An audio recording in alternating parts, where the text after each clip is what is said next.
Dünyanın her yerinden kadın teknoloji üreticilerinin, girişimlerin sektöre girdiğini görüyoruz. Üçüncü panelimiz olan Teknolojide Kadınlar için Işılay Ündemir'i sahneye davet ediyoruz. Ayrıca teknolojide kadın girişimcileri konusunda çalışmalar yapan Naadia, Moosajee'nin ve Zeina Nazer'i online olarak oturumumuza alacağız. Buyurun lütfen. Teşekkür ederim. Mikrofonu açtık mı? Merhabalar, welcome everyone. My name is Işılay. I'm the country manager for Finastra.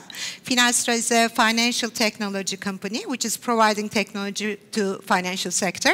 And we are working really very hard to make the future of finance to be open for everyone. I'm thrilled to be here with my colleagues Naadia and Zeina. I hope you got enough caffeine into your system during the break because we are about to discuss something very, very important, which is women in technology.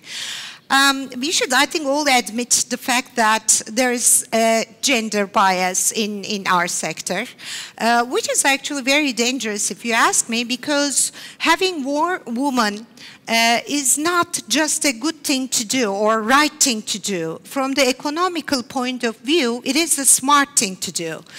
I have a question, for example, to the room here. Please raise your hands if you think that man is the decision maker at the household when something has to be decided within the household. I'm not raising my hand. Does anybody raise? No, right? It is the woman. It is the woman who makes the decision. So if we don't have the woman at the design tables or production lines, then strategically we are obviously making a mistake. That is why we would like to discuss this very important topic.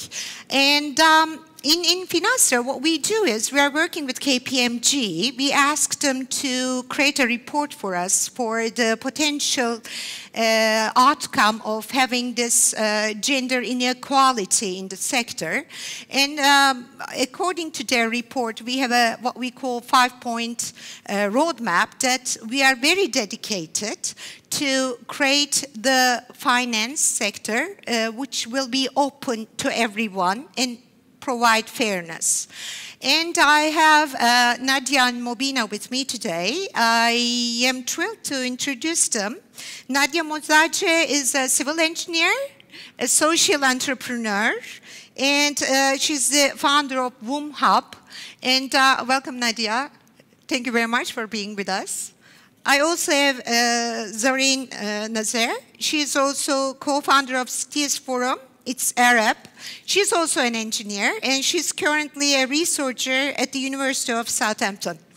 So welcome, ladies. I'm going to take my seat and start talking to you if it's okay. Oh, thank you so much. Thank you for joining us. So, thank you so much. Frankly, I'm very excited to talk to you because obviously you are both very, very talented, very successful, and you're an inspiration to many women everywhere, not just for the girls, for the boys as well. So would you please introduce yourselves to us, provide a little bit of your background and what you had done so far? How did you found your company? Did you face any challenges when you were doing it? And how did you overcome that? Naadia, can we start with you? Sure, no, thank you. And I'm an engineer by background, and while I was studying during my civil engineering degree at the University of Cape Town in South Africa, I started my first venture, which was a nonprofit organization called WOMHUB. And WOMHUB's aim was to get more women and girls into the engineering and tech industry.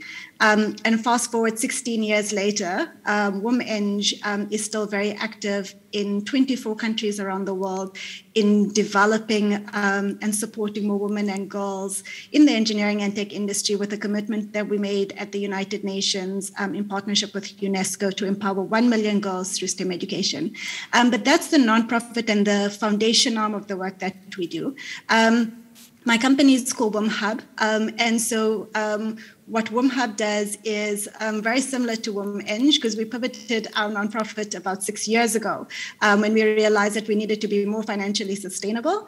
And WOMHUB works all along the engineering and tech value chain to help companies attract talent, especially diverse and inclusive talent within the engineering and tech industry. We help support training and development for women and girls in the engineering and tech industry, as well as C-suite executives around diversity, equity, and inclusion. And more recently, we've started working to support women entrepreneurs to get more women ownership in the engineering and tech industry. And so we run a number of incubators, accelerators, and venture builders. And we've built the first female founder co-working space in Johannesburg in South Africa. So it's the first female founder space on the continent of Africa. And now we are working on cybersecurity within our company as well. And so looking at how we keep not just women, but also entrepreneurs safer online. And we've just launched a vulnerability index, which is able to determine your cyber vulnerability and to help build cyber resilience for organizations around the world. And so we like to say, right, in a nutshell, what we do is we work all along the engineering and tech value chain from attraction to ownership to make sure that women and girls are not just included, but they are thriving in this space. Wow, very impressive. Thank you very much. And over to you, Zeina. Same question, please. Yes, good morning, everyone, or good afternoon in Istanbul. My name is Zeina Nazer. I am also, as Naadia, a civil engineer. I studied at the American University of Beirut, then got scholarship to do my master's degree in transportation engineering at University of Texas, Austin. So it was very eye-opener to go to the US and work. I worked for KPMG, Parsons, and it was an amazing experience. Then moved to the UK, where I worked in the UK, again in transportation field. And then somehow I felt there was something still missing. And then I did my MBA at University of Chicago. This is where I basically started my own company, quit my job. And since then, I've been based in London since 2005. At the moment, I'm doing my PhD at the University of Southampton on autonomous vehicles and artificial intelligence. So it's very technical, and I'm working on a project for the UK Department of Transport on autonomous vehicles. So I'm very excited to be with you. I co-founded a few companies, so we can talk more about that as we go along. But it's becoming or being an entrepreneur. I mean, this is where the question is, do you become an entrepreneur? Are you born an entrepreneur? It's very hard to answer this question. But I know that I'm very, very passionate and very proud to be an engineer and to be a woman.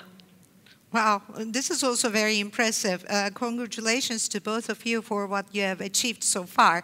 Actually, I would like to ask you, what kind of challenges do you think women founders face in their day-to-day life, and how do you face it? I mean, how do you overcome it? What kind of challenges you have because you're a woman in your business? I don't know if you want me to start. Actually, let's go back to this question to both of you. How about we start with Naadia? Okay. Sure. And so I think for us starting a business, especially in the engineering and tech industries, is some of the key challenges. So some of it is small, so what we call microaggressions within the industry. So if you're not connected specifically, if you don't have the right networks of individuals to be able to get clients, etc., it's much harder to start a company with no networks. But at a macro level, at a bigger idea, it's really around access to funding. So in the continent of Africa, where I am based, VC funding, I think 6% of all VC funding this last year went to female founders, right? And so there is a massive gap in venture capital going to female founders. And because tech industries and engineering industries in which we work in often require a higher amount of capital to start off with. We're already at the back foot because we don't have enough women VCs, but we don't have enough women LPs at the table either to be investing in companies. And so it's so much harder to raise money as a female founder, which is one of the reasons why we're starting a venture capital fund to actually fund African women in tech businesses, is just because you can't start without money sometimes. And we see a lot of our female founders bootstrapping for longer. And so they're keeping their jobs. And so many of us, including myself, had my engineering job on the side and then my company being built on the other side.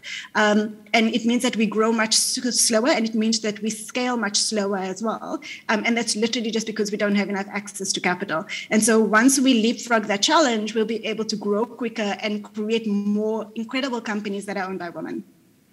Thank you. Zeina, over to you. Same question, please.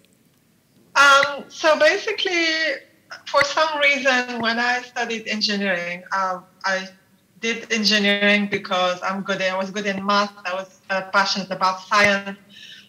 So it was not my natural language, mathematics and engineering, and I found it the natural thing to do.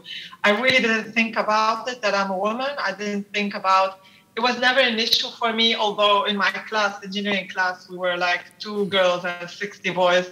So in a way, I got used to this without thinking of it as a problem.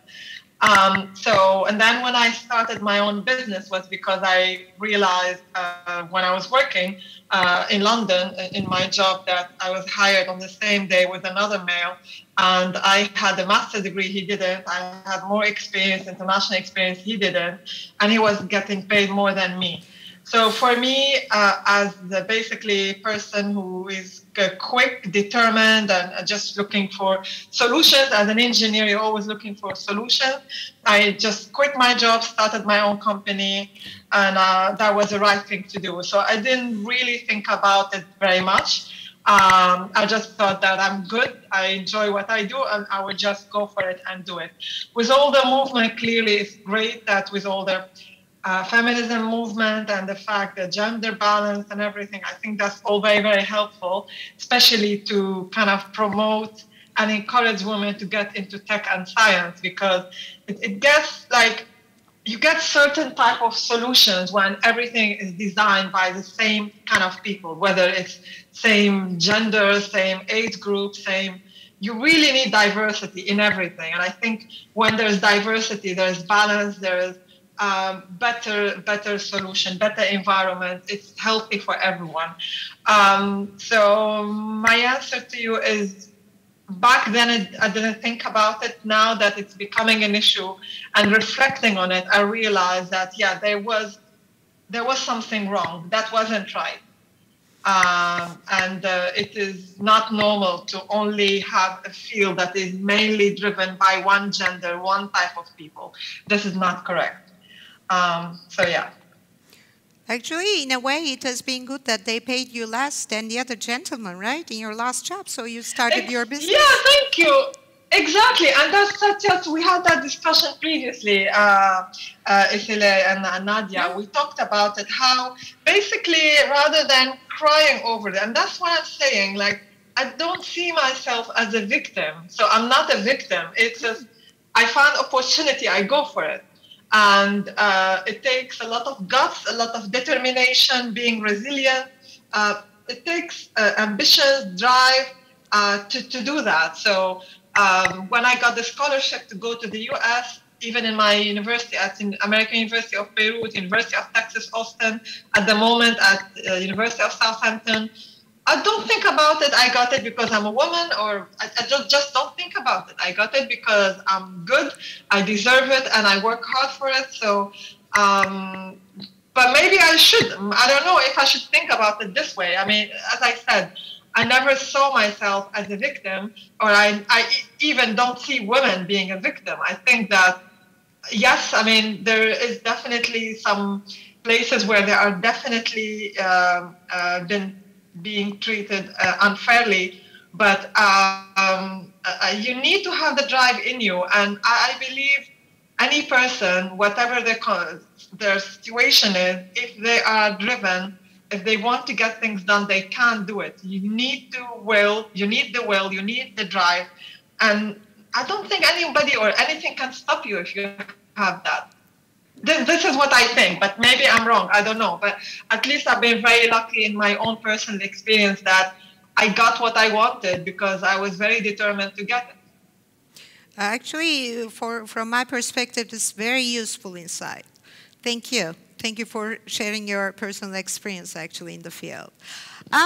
Obviously, we need more leaders, more female representatives in technology. So I'd like to ask you, aside from the social and cultural implications, which are also obviously very important, but Naadia, what are the financial and economic consequences of not hiring enough women in technology? What do you think?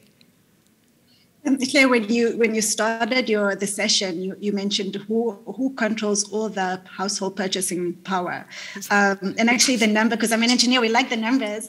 So it's 80%. Women control 80% of household buying decisions, and women have the ability to eradicate an entire industry. And so I always use this example that in the car market, for example, SUVs have become very, very popular as compared to sedans. And sedan market has shrunk dramatically because women are making the decisions around buying cars, buying electronic equipment, when people need to upgrade their phones, their computers, their TVs. And these were traditionally kind of male decision-making, but now it's strongly aligned with what women are looking for and what women want. And so you're starting to see whole product categories disappearing because women actually don't want that. And so, companies that don't recognize and realize the value of having diverse teams, specifically around gender diversity, at their design and R&D tables are going to suffer the consequences of not having the user group that actually pays for things as part of their target market, and they'll lose market share very, very quickly. And so from an economic position for companies, from a position of actually market domination, you're going to start to see companies emerge, and you're already starting to see female-owned companies that are emerging, that are filling the gaps where we traditionally did not play, and we were excluded, but the product lines are just not there for us. And, I love what Zeina said, and, very similarly to why we started our company, is when the system fails us as women, we're not sitting at home and going, oh, the system is bad. What we're doing is we're creating innovations and opportunities to fill the gaps for us. And what's going to happen is that traction, we're going to, keep going and keep going and keep building, and we'll outbuild all the competitors in the market because we understand the market is paying. And I think for companies, they really need to recognize the power of women in terms of being decision makers, in terms of purchasing power, and also users and contributors to technology. Yeah, exactly, absolutely. On top of it, I also think that the technology maybe further accentuates this gender inequality. So my question to you, Zeina, what might be the consequences of gender inequality from a technology point of view? Well, clearly, in transport, in the field where I work, this is a big problem when there's inequality in terms of whether it's in decision-making and designing the system, when it's male-driven, even at the office, at work. For example, the room temperature is basically more designed for male bodies than female because we need a bit warmer kind of temperature as female. So a lot of things are being driven or being designed for male and specific age group. And this is all wrong. And now we can start to see this, and this needs to be changed because you need to, for example, even at work, the maternity leave, a lot of things that should be taken into consideration for women to kind of accept women who basically start having a family. There's nothing wrong with that. You do have this time off, but at the end of the day, they are adding a lot of value. And I don't think it's fair that basically because you have to take some time off, you can be easily replaceable. So a lot of things are not designed in a fair way. And clearly with all this movement of gender equality, and this is where I see there is fairness. So yes, to basically reconfirm my previous point that when you're driven and when you are ambitious, you still create your own opportunity. Nevertheless, you still need support as well. So it's not enough. I mean, no matter how driven you are, if everything is designed against you, and basically after all the hard work you've done, you lose your job or you lose the opportunity because you had to take some time off, that doesn't make sense. So yeah, the gender inequality is definitely affecting the productivity of this field, and we do need to take into consideration the diversity in this field. Exactly, the whole industry should be focusing on this, actually. Naadia, I would like to ask you, obviously you're an inspiration to many women, many girls, which is, in my opinion, amazing, and I'm thrilled to talk to you. How do you think your work helps to inspire young girls to pursue careers in technology? And from your experience, how important do you think the female role models are to inspire girls and boys? I think it's incredibly important because you can't be what you can't see, right? And we see this when we run our outreach programs around the world. A lot of the times, girls don't become engineers because they don't know that that is a career that they can choose. There's this misconception around what careers in engineering and tech entails. And I'm sometimes the first person of color who is and a woman that they meet as an engineer. And so it's incredibly important for us to be able to showcase role models, women who are in the field of technology that are able to go out there, that are visible online, that are really powerful role models for what can be done in the sector and what needs to be done in the sector. And I think that and inspire the next generation to be able to go into the sector, because what we're seeing is more and more technology is not something that, you had to have a master's degree or a PhD in computer science to be able to do. I'm seeing young kids who are like 13, 14, 15 years old in developed countries being able to code things, being able to develop apps for, blind people to see and search engine optimization. And we're leaving generations, behind, and the digital divide gets wider when we don't include our girls, when we don't include people from the developing South in this technology revolution.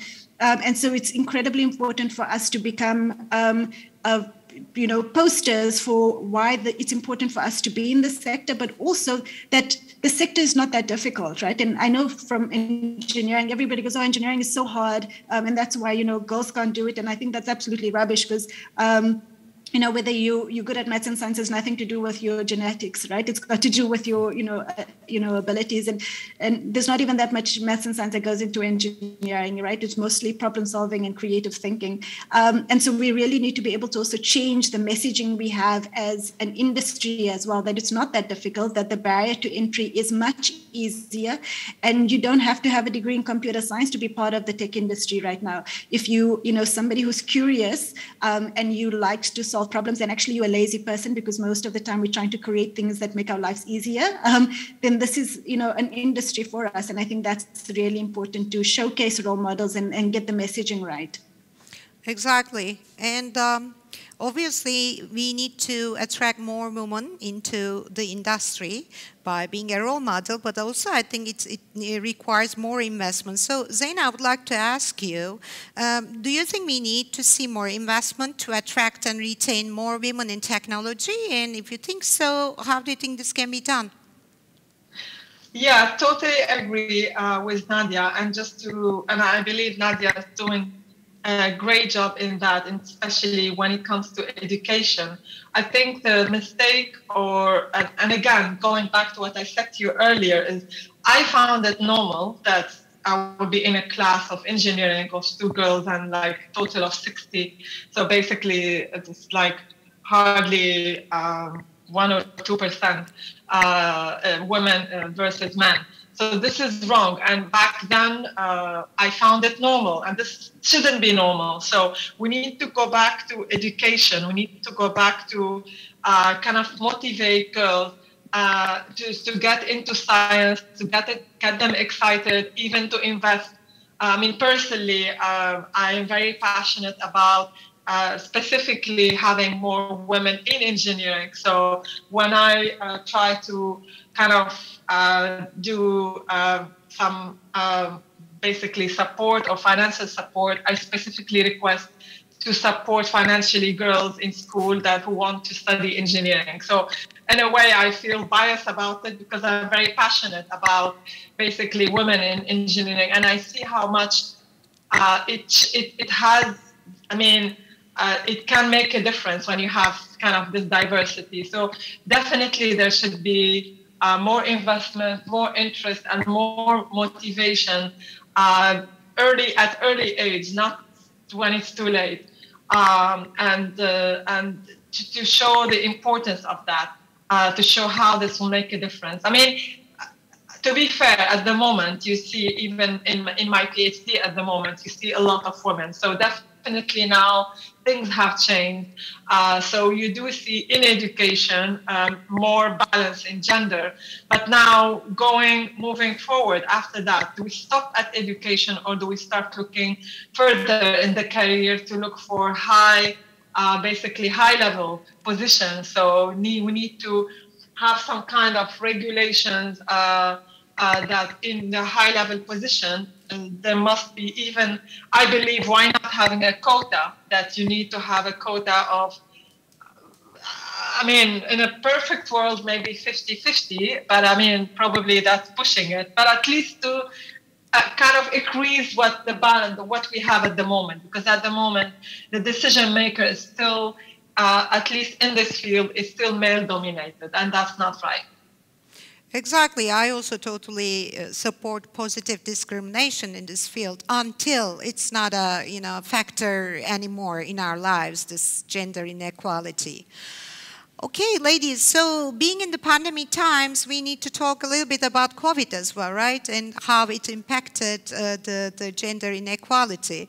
In my personal experience, what happened was, I mean, being in technology, I could be able to work from home. We could be able to work from anywhere, actually. So pandemic kicked in, and I was, before the pandemic, doing 50% home office, 50% office, and I moved to 100% home office. All fine, right? I consider myself to be one of the lucky persons. But all of a sudden, they closed the schools. They started online education. And I had my 13-year-old son at home who is always hungry. Like any other teenager boy, he is always hungry. So I found myself cooking 5 times a day, right? It impacted my, I don't know, creativity, I mean, I remember myself finishing some meetings earlier than it should be to be able to cook for him. So this was, and I am one of the lucky ones, this was my personal experience. So Naadia, my question to you is, how do you think COVID impacted gender equality in the workplace? I'm laughing because you say you're 13-year-old. I feel like my 4-year-old has the same problem. He suddenly just wants to eat all the time. But, the challenge that we've had, and I think we've gone back a few steps in terms of gender equality and advancements with gender equality. So I'll talk about the good and then I'll talk about the bad. The good thing is that a lot of companies said, no, this has to be done on site. And so you have to be on plant, you have to be in the office to be able to do this job. And so remote working was not a thing. And then suddenly within a space of, lockdowns happening, everybody could work from home, right? And so that was the positive, to show that actually there's a whole lot of people that we excluded in our economies, people with disabilities, women who had other stresses on their time that, couldn't work flexibly, suddenly could. And so that was the good. The bad part is that the workload on women just tripled, right? So normally what would happen is if you had kids at home, like you do, like I do, you were not just the mother and the person who's cooking the meals, but you also became the teacher, because a lot of the time all they did was take lessons online on Zoom, and it actually wasn't they didn't rethink the way we educate children in a virtual space. It was going, okay, let's just put them in front of a computer and they're going to be learning for 8 hours a day. And that's not constructive to learning. And it's actually very disruptive for younger kids. And so suddenly we became the teachers. And then when family members got sick, it it was mostly women who were the primary caregivers, right? So we were also the healthcare workers, the nurses, the getting everybody back. And then when companies started shedding jobs because the economies were bad and there were lockdowns and a lot of industries, went that route, women were the first to be let go. And then industries that typically hire a lot of women, like the hospitality industry, they were the first ones to close down. So hospitality, airlines, etc. And lots of women lost their jobs. And so from an economic perspective, and this pandemic has been devastating from a health perspective, it's been a health pandemic, but it's also been a pandemic that has affected and skewed gender dynamics, right? That more work came onto women's plates without any substantial increase in pay.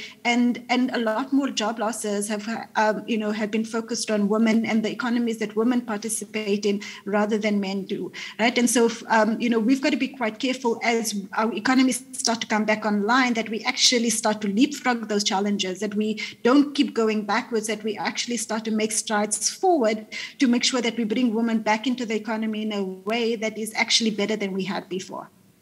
Exactly. I can't agree more, actually, because we all experience that, right? This is like first-hand information for all of us because we faced all those challenges. Thank you very much. I have another question for Zeina. Zeina, obviously, you're a successful founder of 2 different companies. And I would like to ask you, what is your greatest piece of advice, if you need to pick one, for women founders who are looking to start their own business? So basically, my first advice is not to be put off by the Yeah, finally we can see you. Can you see me? It's so bad. Yes. I mean, the connection, I'm very finally. sorry. I mean, I have serious problem with my the connection, as you know. It's okay. We all get used to that. It's all right. Good to see you. All right. Back to your question. Okay. So basically what I wanted to say is that I wasn't put off when I started my own business in intelligent transport systems, focusing on the Middle East. You know how it is, women, your own business, like one woman show, and it's very discouraging.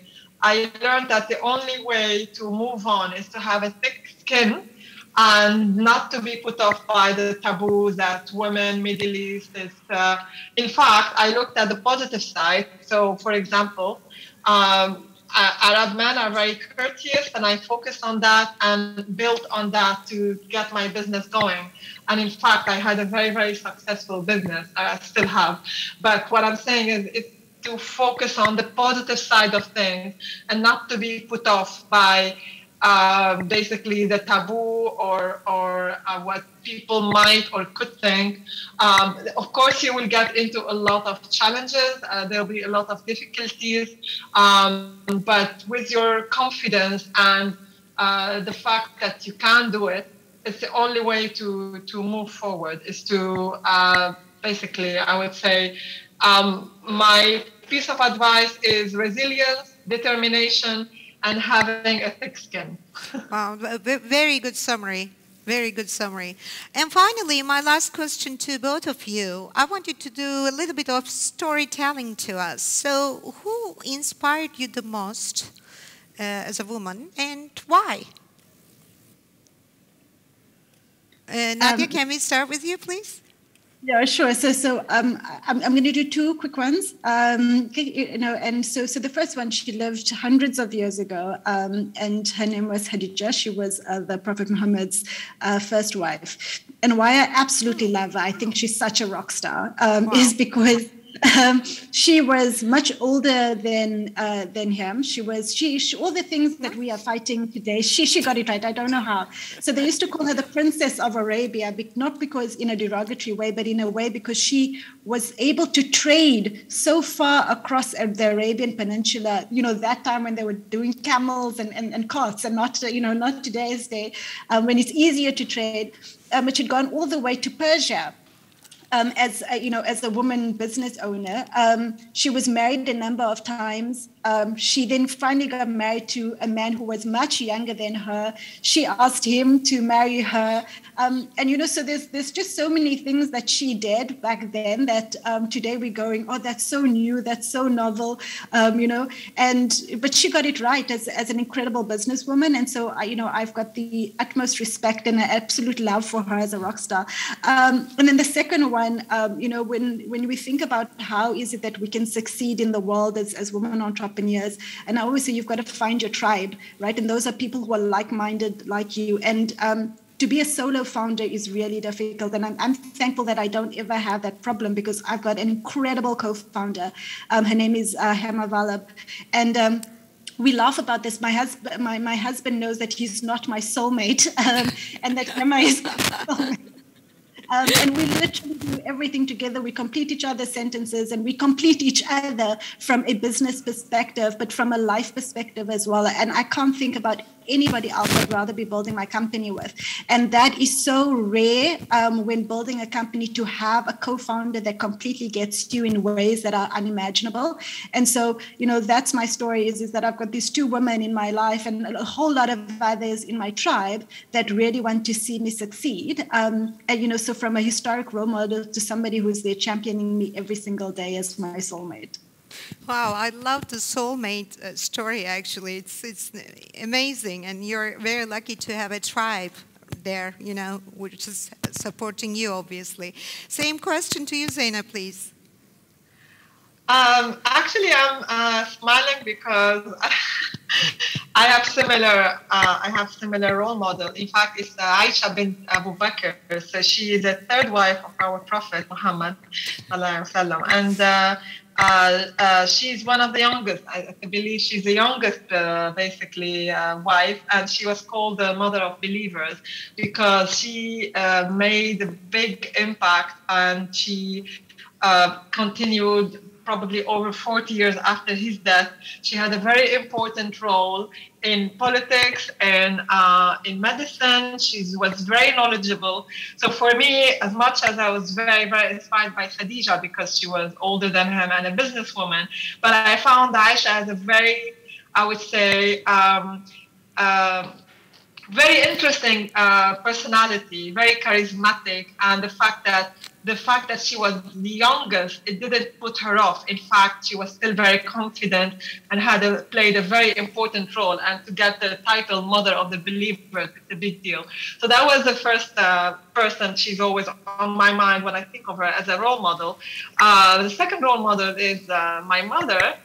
She's actually visiting me from Lebanon here in the UK. I'm very happy to have her. So my mother got married very young, and she left school to get married, and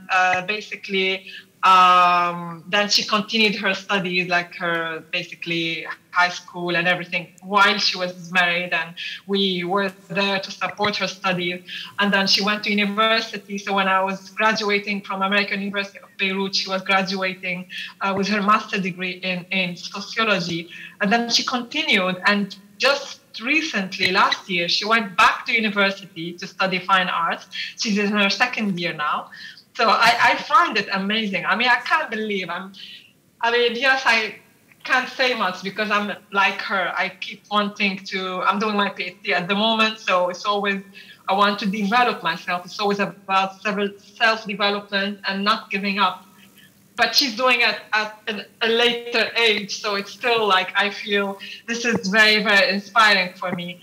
That she never stops to believing in herself, to improving herself, to challenging herself, because nothing should put you off. Neither, my father died 20 years ago, and she survived. It was traumatic for her, but she managed to move on and to do really well and to raise us and give us pride and confidence with three sisters. So I believe that's amazing. I mean, it's really amazing, especially to have your mother. And I believe every girl should have her mother as a role model, because mothers do a really great job. They work really hard to raise their kids. The kids don't even imagine how far the mothers go, especially when it's a working mother. My mother studied and she actually she was a teacher, so she taught for over 20, 30 years. So that was very, very hard, but she enjoys her job, full-time job. She enjoys raising kids. She's my best friend as well. So yeah, she's both Aisha and my mother are my role models. What a mother. Like mother, like daughter, obviously. Thank you very much for sharing your personal story with us. I think it's also very inspiring. I am about to finish this panel, but I would like to say that I think we all agree that we should have more women in technology, in the decision-making process, in the design tables, in the production lines. Not because it's just the right thing to do, but as we listened to from Naadia and Zeina, that it is the smart thing to do. It's the profit-making way of strategically running your business. I would like to take a moment to thank my panelists. Thank you very much, ladies, for joining us. And thank you very much to the audience for listening to us. Thank you so much. Thank you.